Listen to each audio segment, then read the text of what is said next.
This presentation was recorded at the 2015 ANZICS ACCCN Annual Scientific Meeting. Our first two speakers are Dr. Lucy Modra, come on up, and Dr. Sarah Yong. Lucy is an emergency physician and advanced intensive care trainee at the Austin Hospital. And Dr. Sarah Yong is also an advanced trainee and also the SICM trainee representative in Victoria.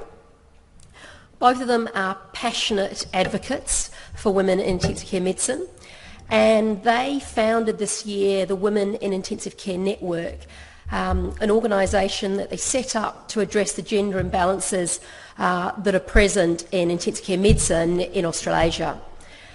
The aims of the Women in Intensive Care Network is to promote or increase representation of women not just in clinical medicine but also in academic and research roles.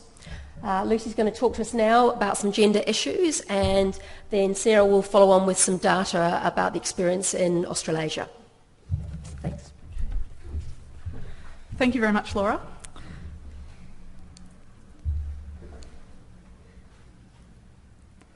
All right. On behalf of the Women in Intensive Care Medicine Network, I'd like to welcome you to the Gender Agenda.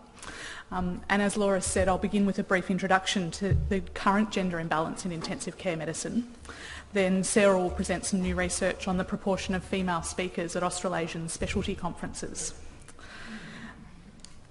So I know we promised to help you find a woman at an intensive care conference, but I'm seeing plenty of female faces in the audience, so more specifically in our first presentation, we'd like to help you find a female doctor at an intensive care conference, because we'll put it to you that this is a pretty unusual sighting. After this, the discussion will open up to consider gender equity in all the critical care professions. So let's start with some medical workforce data. This is published by the Australian Institute of Health and Welfare from 2013.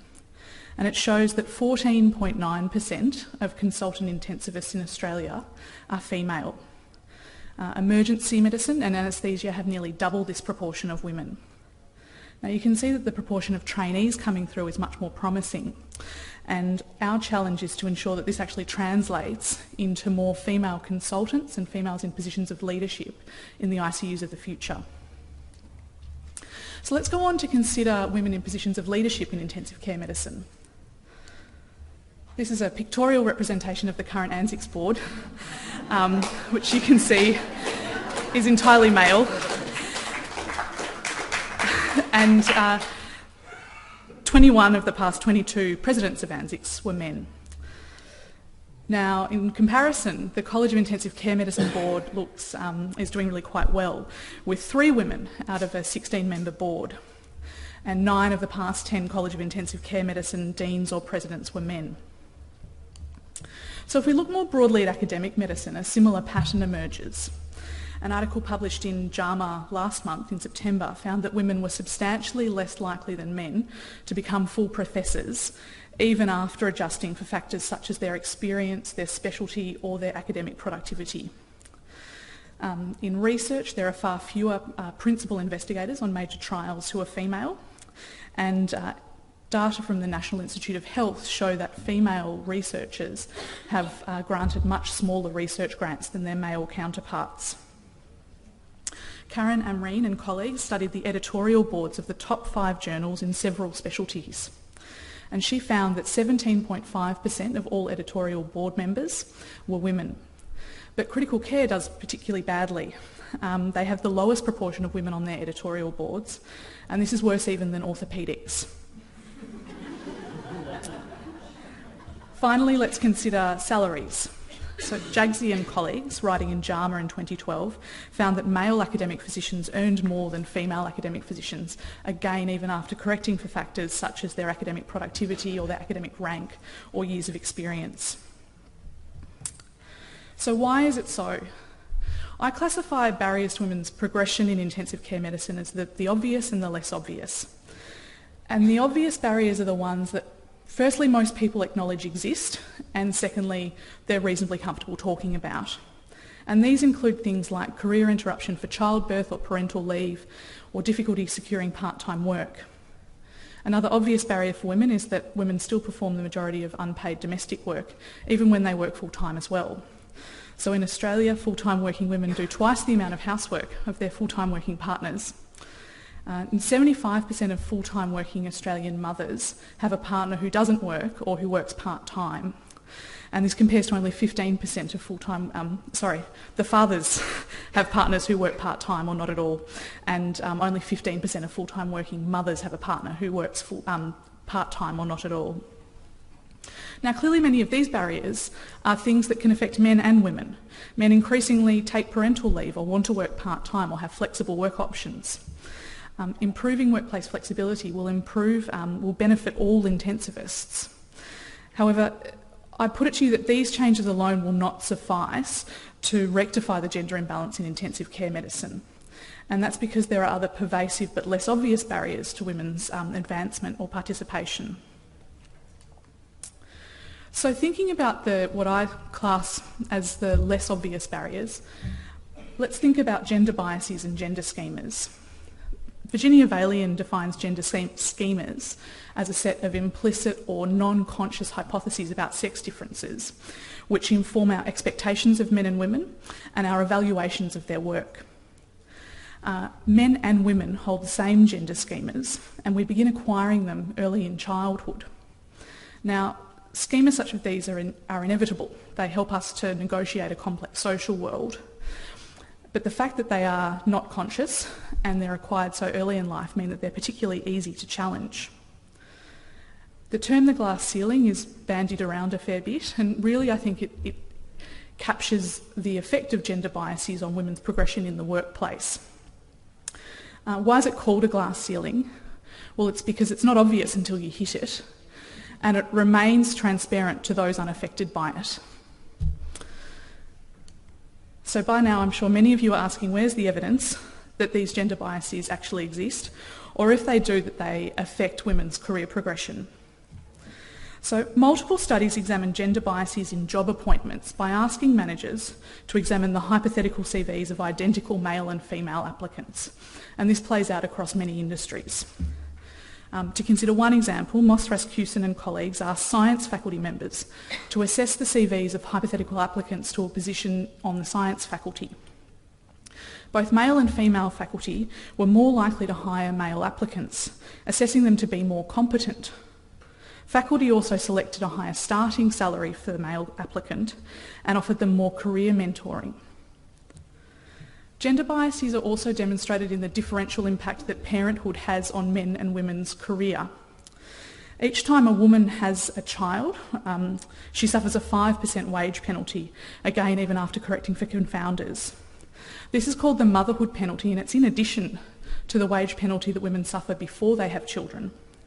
In contrast, working men who have children become fathers often improve their standing in the workplace, and this is called the fatherhood bonus.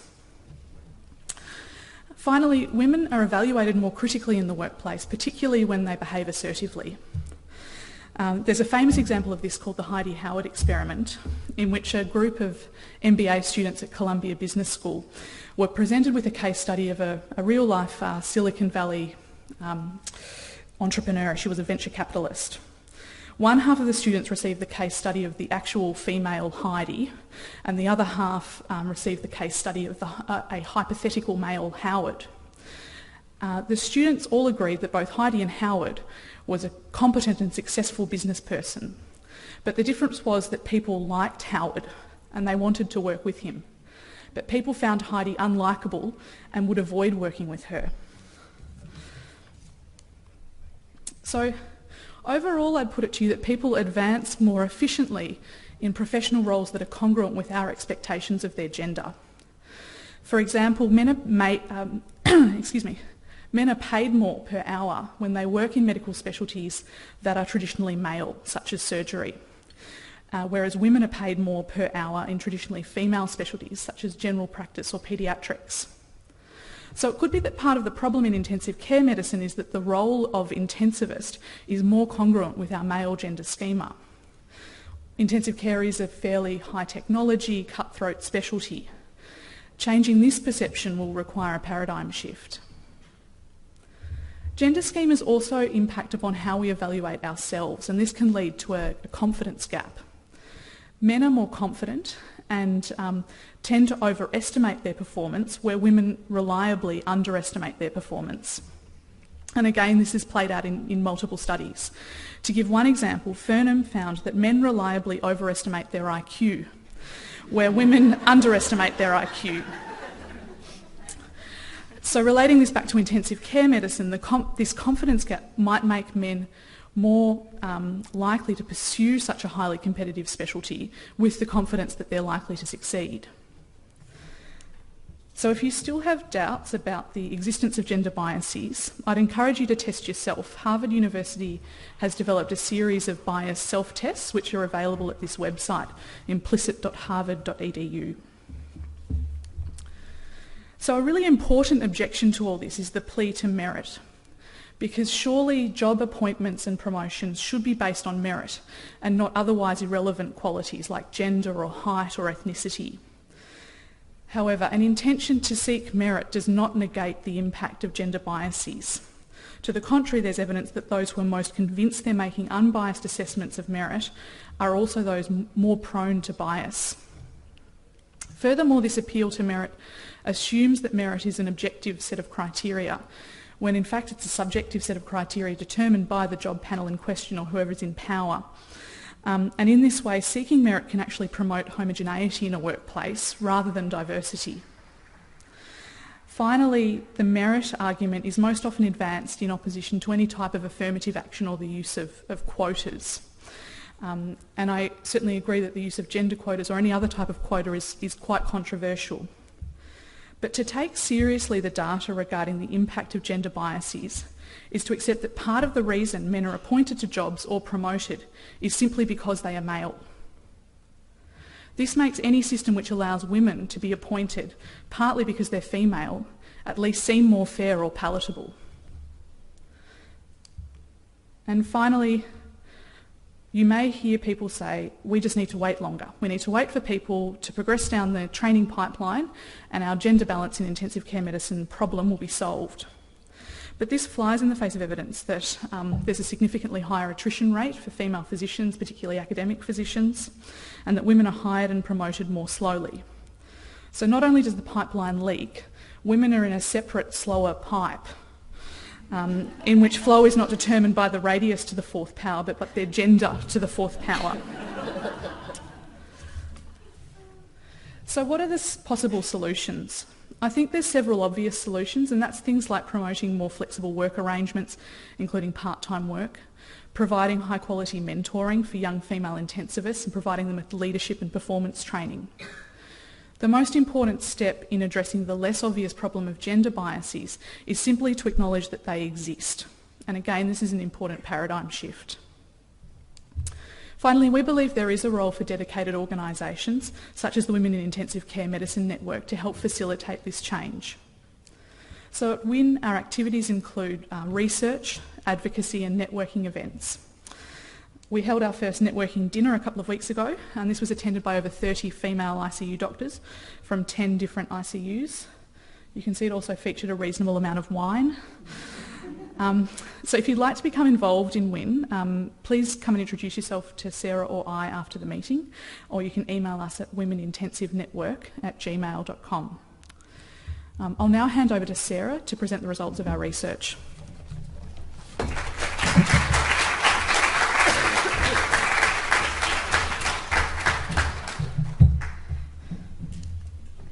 Thank you. Hi everyone. We would like to now present the audit results of our research looking at female speakers at Australasian Specialty College Annual Scientific Meetings, or ASMs. ASMs are crucial activities of specialty colleges where research and education agendas are set and networks are formed. Speaking at an ASM is considered an academic measure of academic achievement and assists with career progression. However, gender disparity in invited speakers has been documented within multiple medical specialties as well as broader scientific fields. So why does female underrepresentation at conferences matter? Well, the issue is important for a number of reasons.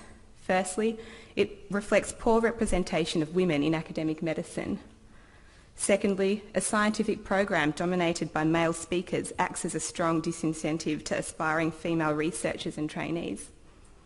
Ensuring a balanced gender representation at the ASM is an important part of promoting diversity within a specialty. And as mentioned, if speaking at a conference is a measure of academic achievement, where one invitation often leads to further invitations to speak, in this way, men may consolidate their career advantage whilst exacerbating women's exclusion from the academic discourse. And finally, a homogeneous and repetitive speaker list could potentially limit the possibility of innovative research collaborations arising out of the ASM. So the aim of our study was to assess the representation of female speakers at the ASMs of 6 major Australasian specialty colleges. We looked at the ASMs for the years 2012 to 2014 for the following colleges: the College of Physicians, Surgeons, Intensive Care Medicine, Anaesthetists, Obstetricians and Gynecologists, and Emergency Medicine. We audited all of the ASM scientific programs for these years and assigned a gender and time in minutes to each speaker, and in this way we included all sessions for which there were named speakers and times allocated. We used the Australian Institute of Health and Welfare medical workforce data from 2013, and that is our statistical analysis that we used for this project. This next slide demonstrates the details of the conferences that we examined, and the main points to take home from this are that the surgeons had the biggest ASMs with over 800 speakers one year. Conversely, the Intensive Care Medicine College had the smallest with between 30 and 60 speakers. The surgeons and anaesthetists combined forces in 2014 and held a joint conference in Singapore, which was larger than their usual conference, and the obstetricians and gynecologists didn't have a conference in 2014 as they combined it with the UK Royal College the year after. This graph now demonstrates the percentage of speakers by gender, where blue is actually female and red is male. Colleges were reasonably consistent across the 3 years that we examined. Notably for the Intensive Care Medicine College, the percentage of female speakers was low, 8.1 to 17.8%, which is consistently lower than all the other colleges we looked at. This next table looks at the time allocated per speaker by gender. And at every ASM, there was a trend towards more minutes allocated per male speaker than per female speaker. This reached statistical significance in 7 out of the 17 examined conferences, including all 3 of the surgeons and 2 of the 3 intensive care medicine ASMs. This graph now describes the percentage of female doctors in the workforce, comparing it with the percentage of female speakers and percentage of female speaking time by specialty college for the year 2013. The entire blue column represents the females in the workforce, where dark blue is consultants and light blue is trainees. And as you can see, females make up a varying proportion of the workforce depending on the specialty. The dark red is the percentage of female speakers, and pink is percentage of female speaking time. So in 2013, as you can see, the percentage of female speakers at the ASMs for 5 out of 6 colleges that we looked at was less than the percentage of women in that corresponding workforce. Intensive care medicine had the lowest percentage of female speakers, despite having the second lowest proportion of women in the specialty. And notably, the surgeons was the only college where the percentage of female speakers actually exceeded that percentage in their corresponding workforce. Looking at our College of Intensive Care Medicine in more detail, this table shows that the percentage of female speaking time is exceptionally low for our college. And then furthermore, looking at the invited speakers for our conference, this is low, ranging from 0 to 9.1%. Amongst the international invited speakers, there have not been a single female in the last 4 years. So we found that there is a gender imbalance favouring men in all conferences examined. As mentioned, in 5 out of 6 colleges, conference representation fell short of workforce representation. We found that this was simply not because of fewer females in the corresponding workforce. So what are the implications of our study? What ratio should we be aiming for? 50-50 male to female ratio at conferences, or a ratio that better aligns with the workforce, or something in between? And what are some solutions that can be offered to this issue? There have been a number of solutions, some of which have been published in the literature. Firstly, we can look to see why some colleges had more female speakers than others and conduct some research. It's been shown that balanced and informed program committees also helps, and having female conference conveners, for example, has been shown to improve representation of women at that conference. Furthermore, women are more likely to ask questions in sessions chaired by women, regardless of the speaker's gender, as cited by Valian in her paper in Nature. So therefore, bringing more women into these prominent positions in conferences will help increase women's overall participation in the scientific discourse. Also, engaging men through affirmative actions such as quotas and petitions has been suggested. Again, Valian refers to online petitions where signatories commit to accepting talk invitations only from conferences that have made good faith efforts to include women. And this is in line with the notion that if men too are committed to gender equality, then they would need to give something up themselves.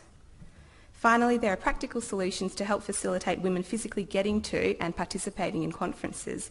And this includes early invitations to plan for carer duties and getting time off, on-site childcare, and funding to assist with travel expenses. So finally, how do you find a woman at an intensive care medicine conference? Well, she's unlikely to be on the stage, and she's probably not in the board meeting, but she will be in the audience.